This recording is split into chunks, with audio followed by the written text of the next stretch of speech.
नमस्कार विद्यार्थी मित्रों, सर्कल चॅप्टर मध्ये आपण 3 प्रॉपर्टी बघितल्या होत्या. आज एक नवीन खूप सिंपल पॉइंट बघायचा आणि त्याच्यावर एक्झरसाइज. एकच पॉइंट आहे, टँजंटचा शेवटचा पॉइंट. मी सांगितलं होतं सर्कल आपल्याला दोन भागात बघायचं, एक टँजंट ऑफ सर्कल आणि दुसरा arc of circle. Tangent of circle वर दोन एक्झरसाइज आहेत आणि आर्क ऑफ सर्कल वर दोन एक्झरसाइज आहेत. लास्टची एक्झरसाइज तुमच्या सिलेबस मधून कॅन्सल झालेली. ओके, ती काही घेणार नाही आपण. म्हणजे 2 आणि 2 4 एक्झरसाइज आहेत. दोन टँजंट ऑफ सर्कल वर आहेत, त्यातला एक एक्झरसाइज झाली. आता दुसरा पॉइंट बघा, लास्ट पॉइंट आहे प्रॉपर्टी नंबर 4च प्रॉपर्टी टँजंट वरची. ही फार जनरल प्रॉपर्टी आहे. आता टचिंग सर्कल कशाला म्हणायचं अगोदर बघू. जे सर्कल दोन सर्कल परस्परांना एकाच बिंदू टच करतात, मग ते इंटरनली असो किंवा एक्सटर्नली एकाच बिंदू टच करतात, त्याला टचिंग सर्कल म्हणायचं. करेक्ट. हे दोन सर्कल आहेत, समज हा एक सर्कल आणि दुसरं एक सर्कल आहे. ही एका बिंदू टच करायला एक्सटर्नली लक्षात घ्या. ही त्यांचा टचिंग पॉइंट टी लक्षात घ्या. हा एक्सटर्नली टच करायला आणि इंटरनली टच करत असताना आतून स्पर्श करतात एकाच बिंदूत दोन सर्कल. अशा पद्धतीच्या टी बिंदू मध्ये अशा सर्कलला touching circle at point T externally और इंटरनली, आतून किंवा बाहेर, आणि त्याला टचिंग पॉइंट म्हणतात. इतकं सिंपल आहे, शब्दातच अर्थ आहे. त्याच्यावरचा एक थेरम आहे. थेरम प्रूफ त्याची दोनच ओळीची.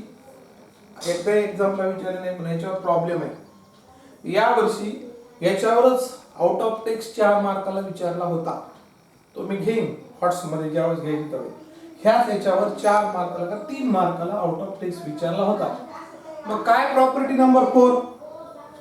प्रॉपर्टी नंबर 4 काय बघूत आपण. थेरमच आहे, थेरम ऑफ टचिंग सर्कल्स.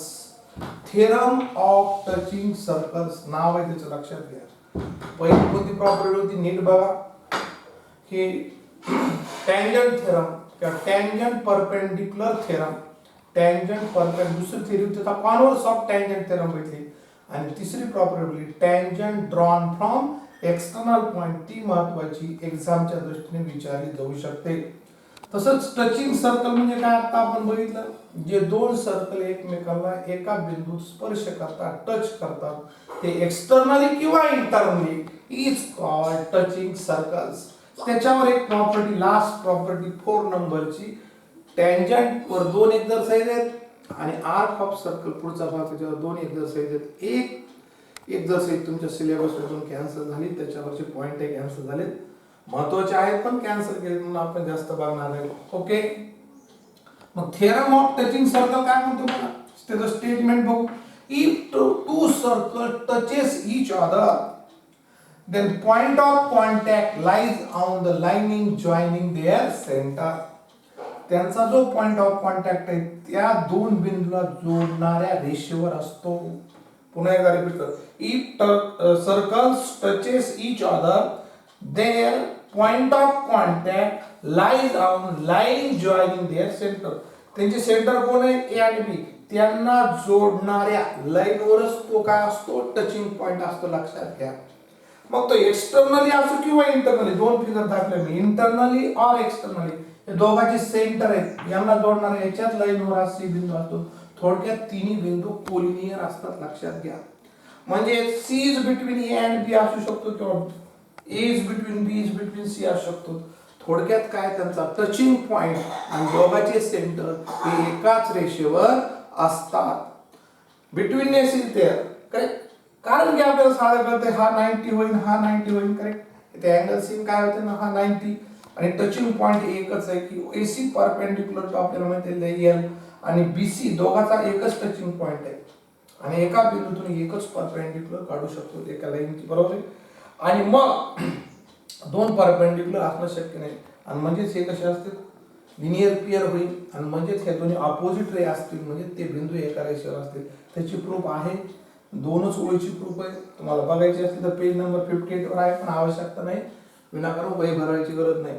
मग फक्त गिवन काय म्हणतो, C is the point of the contact of two circles with centre A and B. C कोण आहे इथं, पॉइंट ऑफ कॉन्टॅक्ट. हा इंटरनली टच करायला, लक्षात घ्या. आणि हे काय करायले, एक्सटर्नली टच करायले. ओके, हे एक्सटर्नली टच करतात. कोणत्या टचिंग पॉइंट, कोण सी. हे तीन काय प्रूव्ह करायचं, point C lies on line A B, थोडक्यात काय, ए सी बी हे कोलिनियर पॉइंट्स आहेत. इथं सुद्धा एक्सटर्नली किंवा इंटरनली असो हे सेंटर आहे. Prove C lies on line A B, that is A is between C is between B or A is between B is between C. थोडक्यात काय, दोन सर्कल जर टचिंग सर्कल असतील तर त्याचे सेंटर आणि पॉइंट ऑफ कॉन्टॅक्ट हे एकाच लाईनवर असतात. एवढंच सांगायचं, याच्यात फार काही गोष्ट नाही. याच्यावर एक सिंपल एक्सरसाइज आहे, आपण बघूयात ती. पहिले दोन प्रॉब्लेम खूप सिंपल आहेत, एक्झाम मध्ये 2 मार्काला बऱ्याच वेळा विचारले गेलेले जनरल आहेत. आपण ते बघू. ओके, अतिशय सिंपल एक्सरसाइज आहे आणि मग तुमच्या लक्षात अर्धा चॅप्टर संपतोय. मागच्या चॅप्टर मध्ये मागच्या भागात आपण बघितलं किती सिंपल आहे, पायथागोरसचा वापर केला होता आणि आताही तसाच भाग आहे. Practice set 3.2, practice set 3.2. पहिले एक्झाम्पल रीड करतो दोनदा-तीनदा. 2 circles having a radius 3.5 cm and 4.8 cm touches each other internally.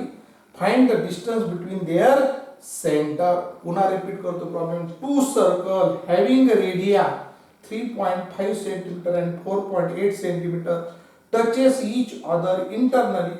Find the distance between their center. Internally touch करायचे. फिगर नाही काढली तरी चालते, काढली तरी चालते, काही हरकत नाही. 2 सर्कल आहेत आणि लक्षात घ्या, आणि 2 सर्कल म्हणल्यानंतर आपल्याला माहिती आहे याची ओ आणि इथं आपण पी म्हणतो आणि टच कुठं करायचं ए. एकाची रेडियस किती, मग 2 सर्कल्स इन फिगर नाही काढली तरी चालते. एक्झाम मध्ये किती मार्काला येते, 2 मार्काला तर डायरेक्ट करा, 1 मार्काला तर डायरेक्ट करू शकता. काढायचं असले तर काढले तर काही फिगर चालते. If 2 circle in figure 2 circles having a center O and P touches each other internally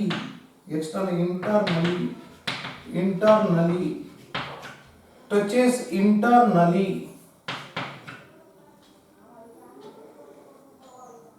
at point internally each other internally at point A. Correct. आणि मग तुम्ही इथं म्हणू शकता therefore by theorem of touching circle, by theorem of touching circles तुम्हाला माहित आहे O is between P is between. आता OA काय, here की R1 equal to OP equal to मोठ्याची रेडियस दिली तुम्हाला, मोठ्या सर्कलची रेडियस किती दिली 4.8 सेंटीमीटर आणि R2 equal to की काय असेल बघा AP equal to 3.5 सेंटीमीटर. आणि मग तुम्हाला 2 सेंटर मधलं डिस्टन्स विचारलंय, म्हणजे डिस्टन्स ओपी विचारलंय. डिस्टन्स ओपी इक्वल टू काय करावं लागेल तुम्हाला, डिस्टन्स ओपी काढण्यासाठी काय करावं लागेल, एपी मधून एपी मायनस ओपी. थोडक्यात काय करावं लागेल, केलं डिस्टन्स ओपी इक्वल एपी काय R2 minus AP minus OP नाही, ओपी मायनस मोठ्यातून लहान होता करा, ओपी मायनस एपी म्हणजेच R1 मायनस R. थोडक्यात काय, शॉर्टकट उत्तर जर 1 मार्काला विचारलं किंवा 2 सांगू शकता, एवढं लिहायची गरज नाही, तुम्ही डायरेक्ट लिहिलं तरी चालतं. 2 circle touches each other internally at therefore distance between their center is R1, radius of bigger circle OA minus AP. OA मोठी रेडियस आहे त्यातून लहान रेडियस वजा करायची, R1 मायनस R2. डायरेक्ट लिहिलं तरी चालतंय. डिस्टन्स बिटवीन काय विचारले, डायरेक्ट लिहिलं तरी चालतंय. वाक्य बघा तुम्ही, डायरेक्ट केलं तरी चालतंय. 2 circles of radius 5. R1 equal to 4.8 centimeter and R2 is 3.5 centimeter touches each other internally. Therefore distance between their center equal to R1 minus R2 असा फॉर्म्युला केला तरी चालतो. समजावं म्हणून तुम्हाला डिटेल सांगायला कसंही करा तसंही चालतंय. आणि मग इथं डिस्टन्स ओपी काय, डिस्टन्स किती होईल 4.8 minus 3.5 equal to distance OP. O आणि पी बिंदूतलं अंतर विचारलंय. मग 8 5 3 आणि 1.3 सेंटीमीटर असं. आणि मग खाली उत्तर लिहून टाका की distance between their centre, distance between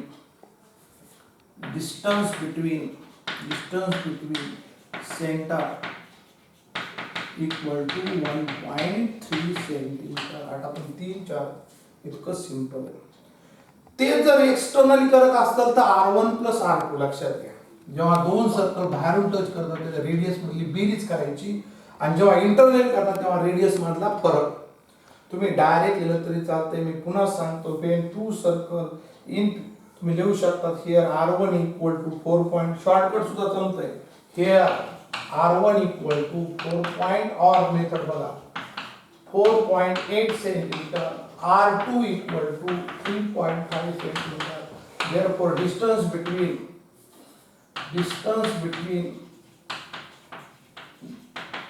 their center equal to R1 minus R2. आणि मग तुम्ही 4.8 minus 3.5 equal to किती करणार 1.3 सेंटीमीटर असं लिहिलं तरी चालतंय. ओके, हे व्यवस्थित आहे. अजून तुम्हाला व्यवस्थित लिहायचं असेल तर थोडक्यात एक गोष्ट लक्षात घ्या. जेव्हा दोन सर्कल इंटरनली टच करतात तेव्हा त्यांच्या सेंटर मधलं डिस्टन्स त्यांच्या रेडियसच्या फरका एवढा असतं. आणि दोन सर्कल जेव्हा एक्सटर्नली टच करतात तेव्हा त्या दोन सेंटर मधलं डिस्टन्स त्यांच्या रेडियसच्या बेरजे एवढा असतं. लक्षात घ्या. इथं काय घ्यायची की मोठी रेडियस कोण आहे त्याला एक नाव द्यायचं आणि दुसरं द्यायचं. 2 मार्काला बऱ्याच वेळा एक्झाम मध्ये हा क्वेश्चन विचारलेला आहे. नीट लक्षात येतंय का बघा. ओके, तसं लिहिलं तरी हरकत नाही. वर लिहिलं तरी चालेल. 2 सर्कल टचेस ईच अदर थोडंसं लिहून टाकलं तरी where 2 circle touches each other internally. इथे एक वाक्य लिहून टाकलं here 2 circles touches each other internally असं लिहिलं तरी चालतं. थोडस एक हे वाक्य महत्वाचं आहे. कसे इंटरनली टच करतात म्हणून रेडियस मधला फरक, एक्सटर्नली टच करतात म्हणून रेडियसची बेरीज लक्षात घ्या. एक्झामच्या दृष्टीने महत्वाचं आहे. असं त्याच्या अपोजिट गणित बघू आपण एक्सटर्नलीचं दुसरं. Okay,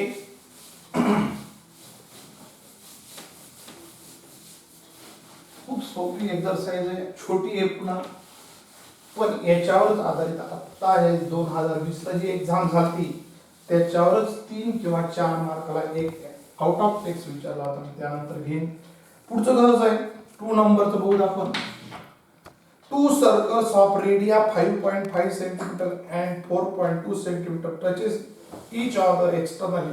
Find the distance between their center. Shortcut लिहू शकता किंवा तुम्ही फिगर काढली तरी चालते. 2 सर्कल्स ए आणि बी सेंटर म्हणून तर पी नाव देतो आपण. इथं R1 आणि ही काय R2 लक्षात घ्या. मग इथं वाक्य लिहून टाकायचं 2 circles having a center A and B touches each other externally at point P. Correct. Therefore A is between B. Theorem of touching circle लिहू शकता. Theorem of touching circles. And therefore काय तुम्हाला कि distance AB equal to R1 plus R2 AP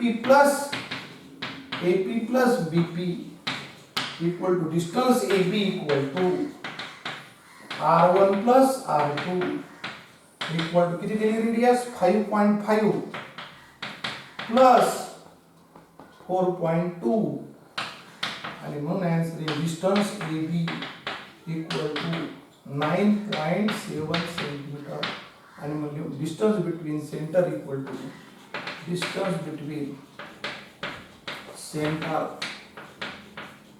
equal to 9.76. Shortcut सुद्धा न figure काढता सुद्धा उत्तर लिहू शकतात.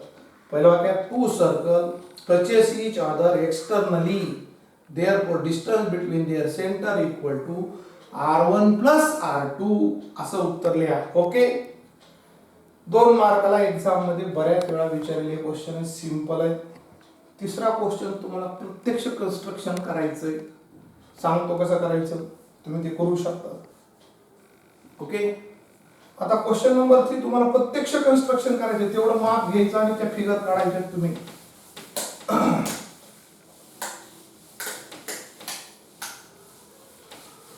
तिसरा क्वेश्चन काय म्हणतो बघा, तुम्हाला कन्स्ट्रक्टिव्ह क्वेश्चन आहे की इफ रेडियस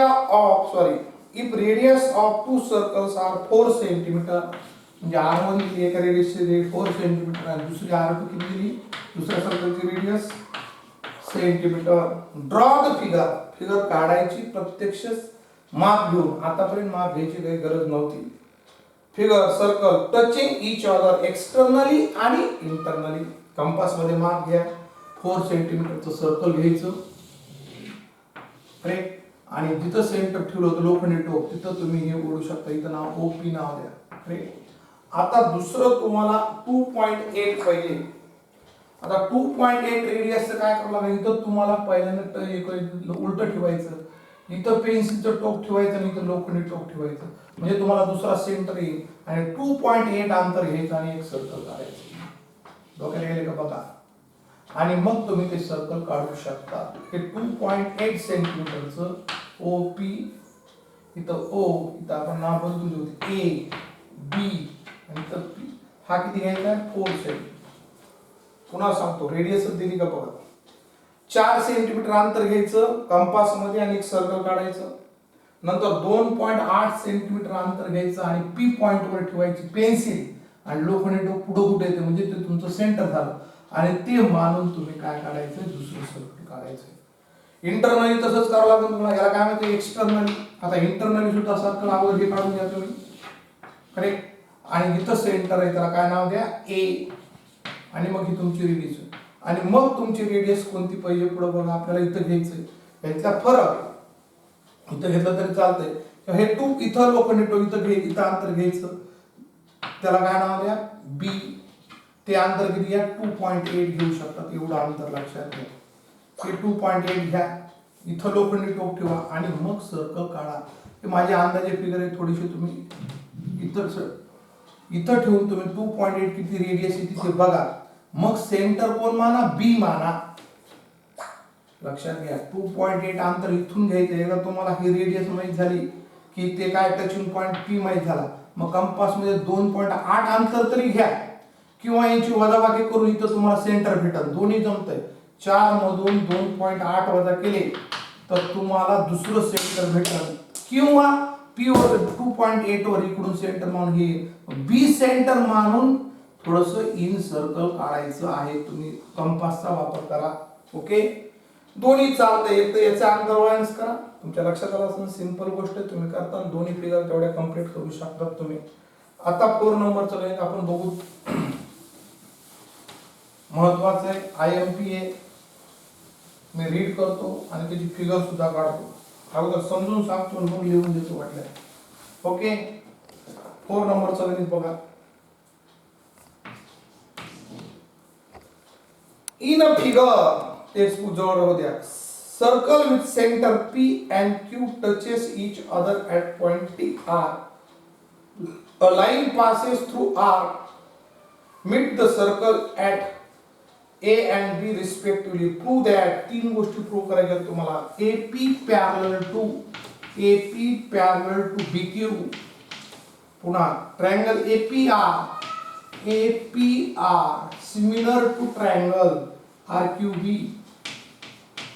आणि APR सिमिलर. आणि तिसरं दाखवायचं 1 2 आणि 3 नंबरचं दाखवायचं तुम्हाला angle RQB. Find angle RQB if angle PAR equal to 35 degree, figure काढतो इथं मी तुमच्या लक्षात येईल.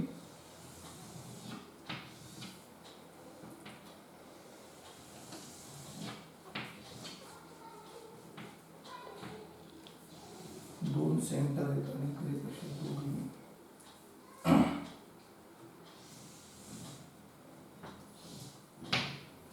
पी टचिंग पॉइंट आहे ए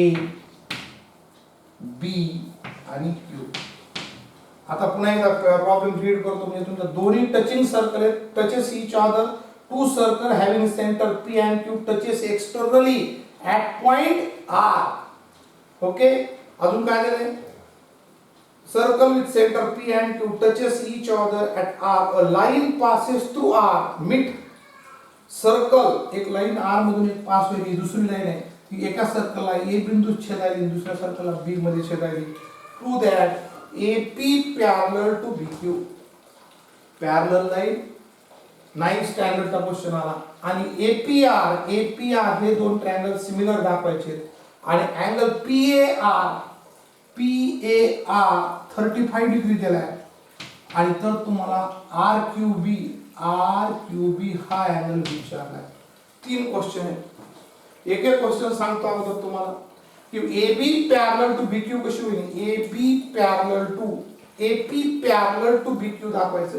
कधी दोन लाईनी पॅरलल असतात त्याचे अल्टरनेट अँगल कॉन्ग्रुएंट पाहिजेत किंवा करस्पॉन्डिंग अँगल कॉन्ग्रुएंट पाहिजेत किंवा इंटिरियर अँगल सप्लिमेंटरी पाहिजेत. मग आपल्याला इथे लक्षात येईल की ह्या दोन बाजू कॉन्ग्रुएंट आहेत, करेक्ट, आणि ह्या दोन कॉन्ग्रुएंट आहेत. ह्या चारी कॉन्ग्रुएंट नाही. हे स्मॉलर सर्कल आहे, हे बिगर सर्कल आहे, लक्षात घ्या. तिथं दिलं नाही दोन कॉन्ग्रुएंट सर्कल आहेत म्हणून आपण इथं माहित नाही दोघांची रेडियस किती.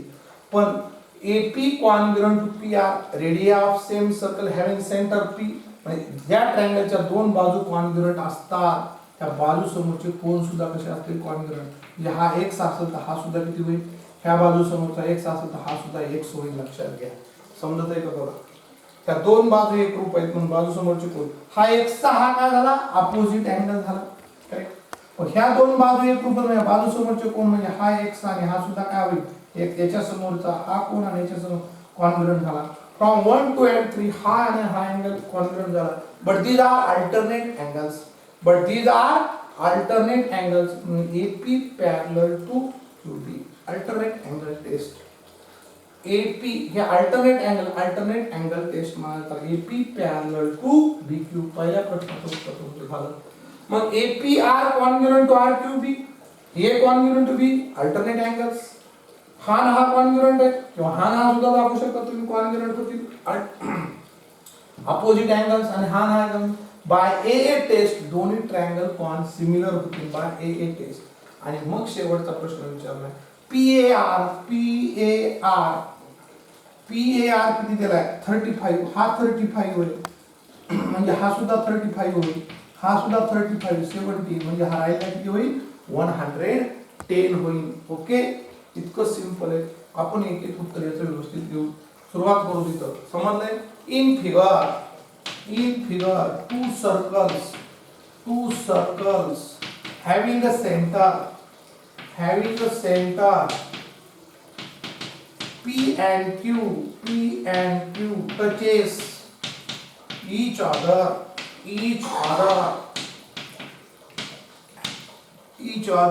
in externally at point R. Correct. Therefore, P is between R is between Q. Theorem of touching circles.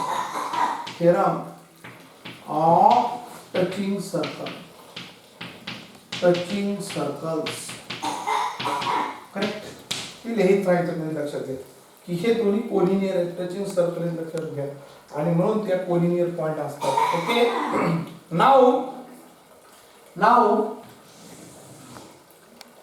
Now in a circle having a center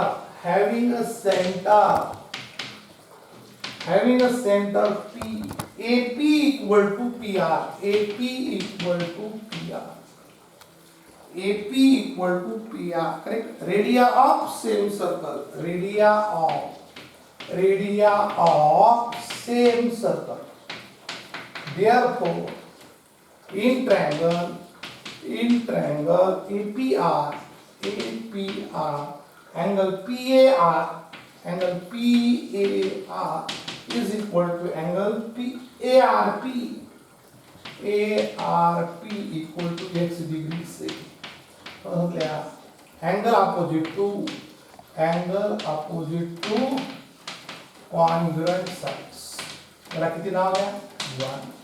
okay. हा आयसोसेलेस ट्रायंगल झाला. समद्विभुज त्रिकोण झाला. AP congruent to PR. AP म्हणून हा ने बाजू sir. Also angle ARP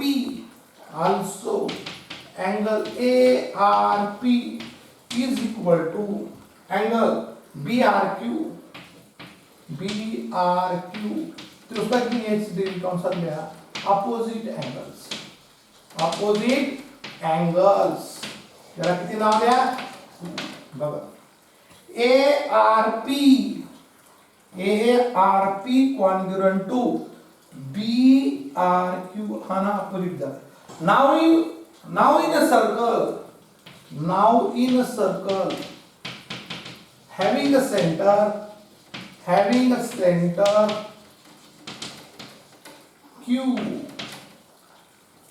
QR equal to RQ equal to BQ. Radii of same circle. Therefore, in triangle RQB. बघा आता इकडे आलो. हा x येऊन हा x झाला, याचा अपोजिट हा x झाला, 2 दाखवलं. इन सेंट ह्या मोठ्या सर्कल मध्ये आला होता. Having centre Q, RQ equal to BQ. Therefore angle कोणता जे नाव घेतलं तेच घ्या. BRQ angle BRQ is equal to angle RBQ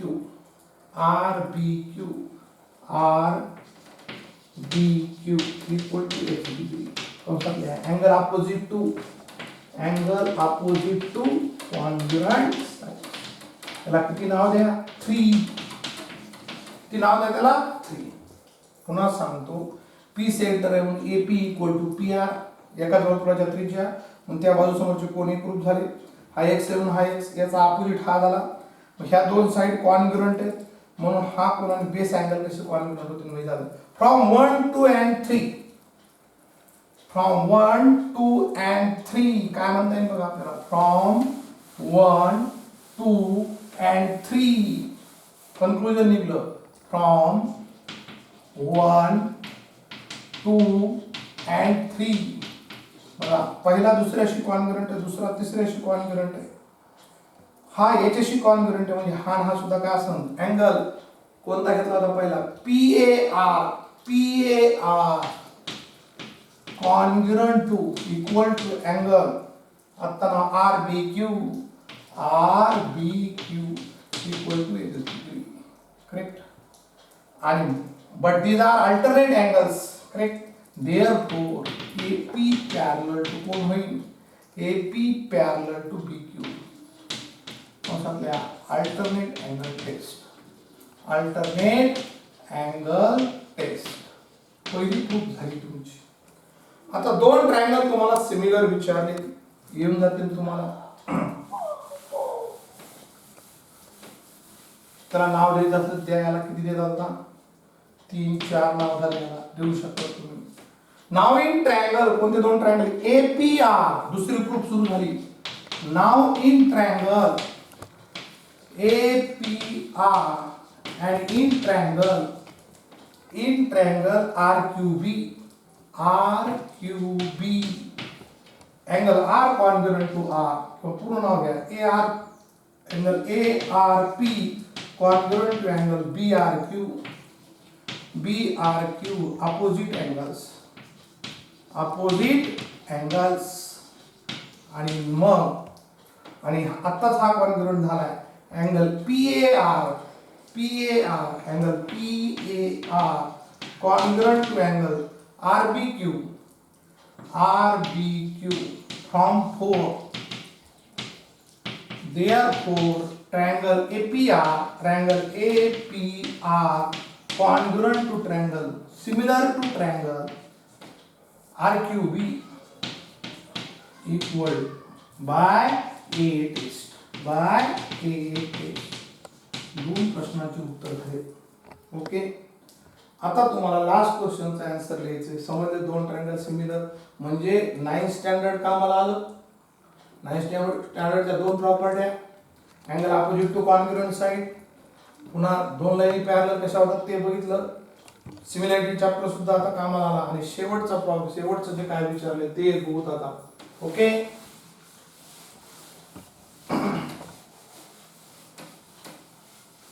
एखादे दोनच क्वेश्चन विचारले जाते, तिसरा विचारला जाणार नाही, एवढं मोठं भेद असल्यामुळे दोन क्वेश्चन. आता तिसरा काय म्हणतो बघा, फाइंड RQB अँगल PAR किती दिलाय, 35 डिग्री दिलाय. हा 35 आहे आणि म्हणून हा 35 होईल, हा 35 होईल, हा सुद्धा 35 होईल. करेक्ट. आणि मग काय दिलाय इन फिगर. तिसरा question, in figure angle PAR किती दिलाय, PAR equal to 35 degree. Correct. Therefore angle कोणता आहे आपल्याला, PAR घेतलाय, PAR 35 ना RBQ सुद्धा किती होईल, देअरफॉर अँगल RBQ सुद्धा किती होईल, 35 डिग्री.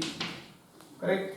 PAR RBQ समान आहे फ्रॉम 4 अँड अँगल हे सुद्धा काय होती, मान आहे तो अँगल BRQ सुद्धा काय also angle BRQ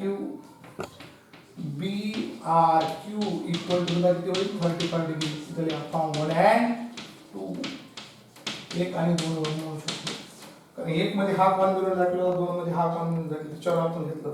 now in triangle RBQ angle कोणता विचारलाय तुम्हाला, angle RQB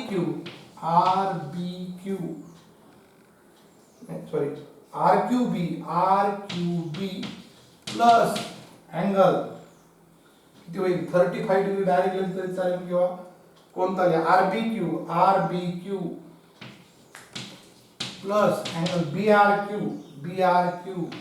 BRQ equal to 180 degree. Sum of measure of angle of triangle. Correct. किती प्रॉपर्टी यूज केल्या तुमच्या लक्षात आलं असेल. Angle opposite to congruent side, पुन्हा अल्टरनेट अँगल टेस्ट, दोन ट्रायंगल सिमिलर दाखवले ते, पुन्हा आता आपण बघितले की sum of measure of angle of triangle is 180 degree. मग RQB equal to 35 plus 35 equal to 180.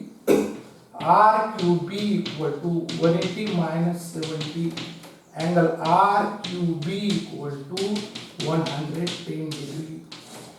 Okay, तीन आन्सर झालेत, 1, 2 आणि 3.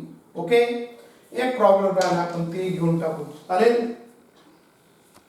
4 झाले, एक राहिला. ओके, नमस्कार. लास्ट प्रॉब्लेम होत विद्यार्थी मित्र हो, 5th नंबरचा आणि स्टार केलेला आहे. काय दिलंय, मी क्वेश्चन रीड करतो, नीट बघा. In figure the circle with centre A and B touches each other at point E. Line L is common tangent. L ही काय ती दोघांची कॉमन टँजंट आहे. With touches the circle at C and D बिंदू touch करायचे respectively. Find the length of CD. तुम्हाला CD ची length विचारली, C आणि D बिंदू पासून सेगमेंटची विचारली, लाईनची नसते. Radii of circle are 4 centimetre and 6. लहान वर्तुळ आहे म्हणजे तिथे 4 सेंटीमीटर आहे, मोठं वर्तुळ आहे म्हणजे 6. करेक्ट. आणि मग तुम्हाला काय काय दिले, कन्स्ट्रक्शन काय काय जोडले बघा आपण. कन्स्ट्रक्शन जॉईन काय काय जोडले बघा, इथे मी जोडलेले पार्ट सांगतो. फिगर तुम्ही बघितलं, AC AE पुन्हा BE पुन्हा BD आणि draw construction draw AM perpendicular to BD, एवढं कंस्ट्रक्शन आहे. नाव सोल्युशन बघा. आता तुम्हाला फाईंड किंमत विचारली. In figure two circles having the center A and B touches externally each other at point E,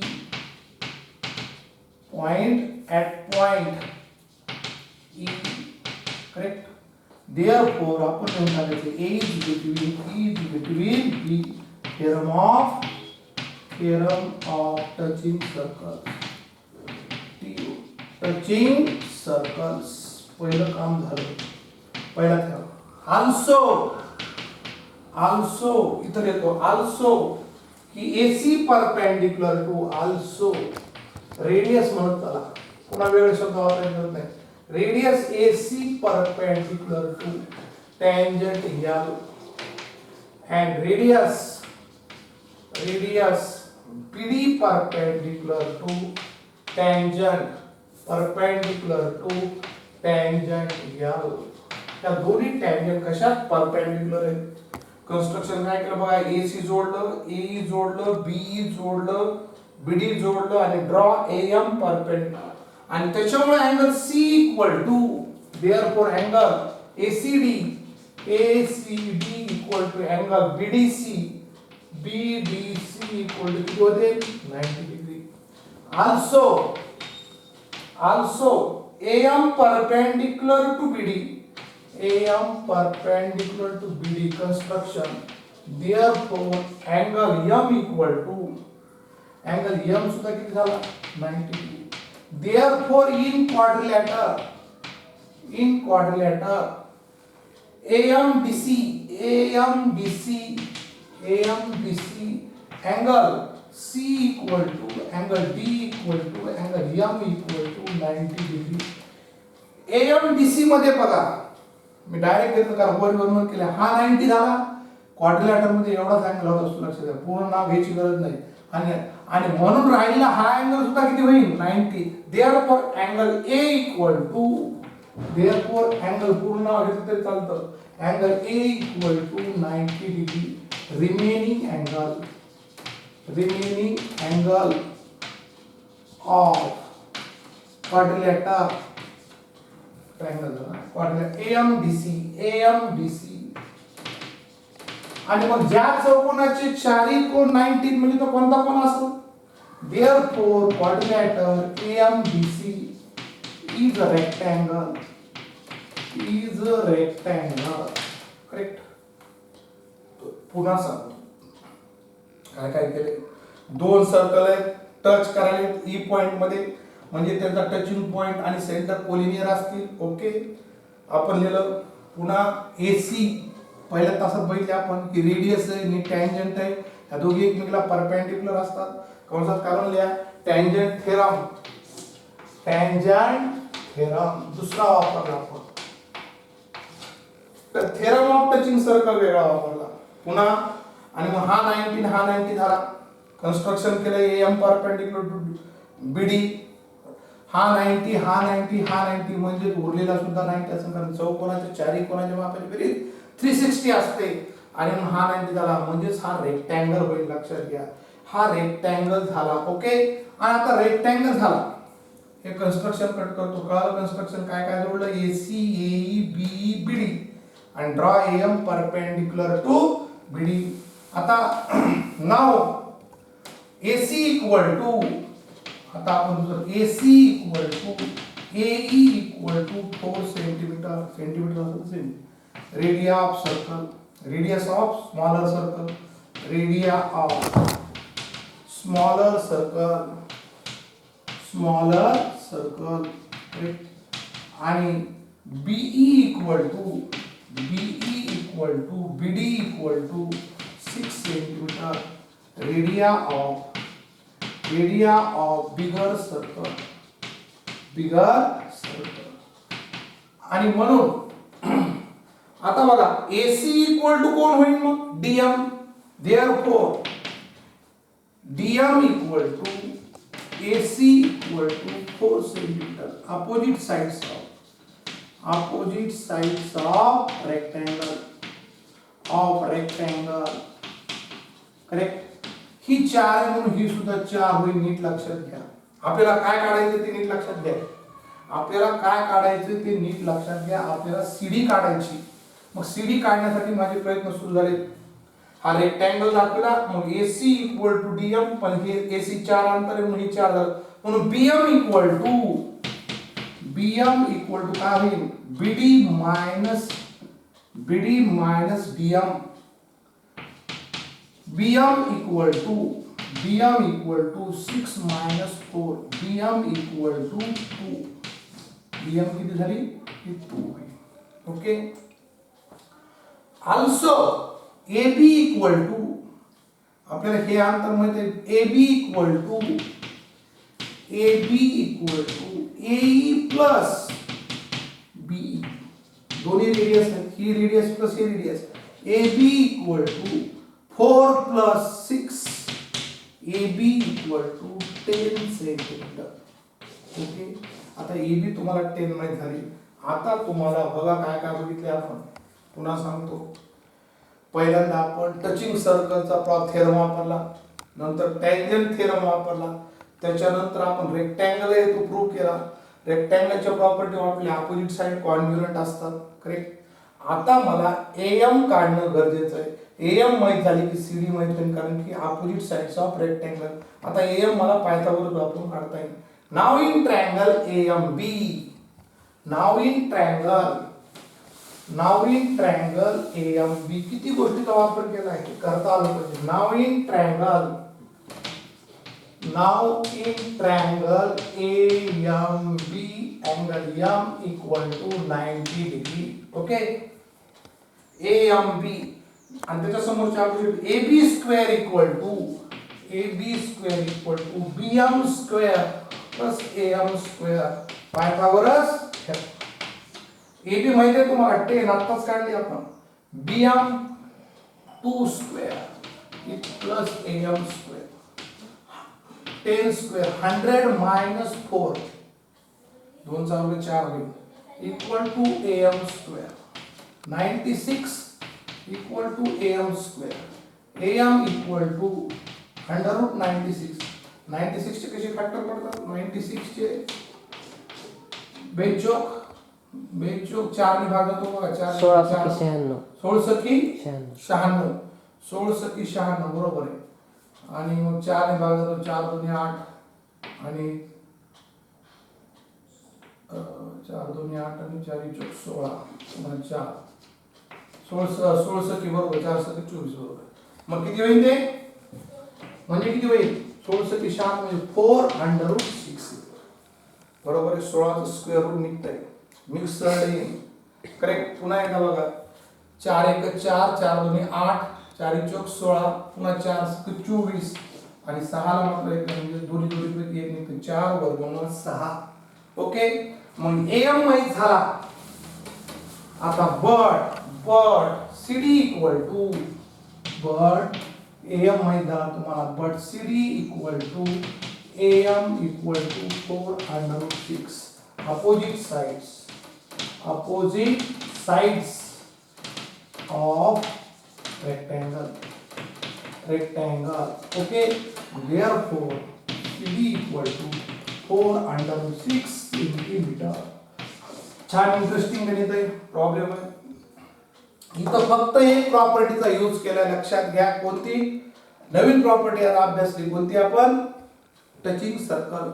theorem of touching circle म्हणजे काय त्यांचा सेंटर आणि त्यांचा पॉइंट ऑफ कॉन्टॅक्ट हा एकाच रेषेवर असतात. कोलिनियर असतात. ओके. आणि मागच्या प्रॉपर्टीचा इथं तुमचा अर्धा चॅप्टर फिनिश झालाय. म्हणजे टँजंट ऑफ सर्कल संपलंय. आर्क ऑफ सर्कलचे 2 एक्सरसाइज आहेत, नंतर त्याच्यात बघू. त्याच्यावरचा होमवर्क दिला नाही तो तुम्ही कम्प्लीट करा. Okay, thank you.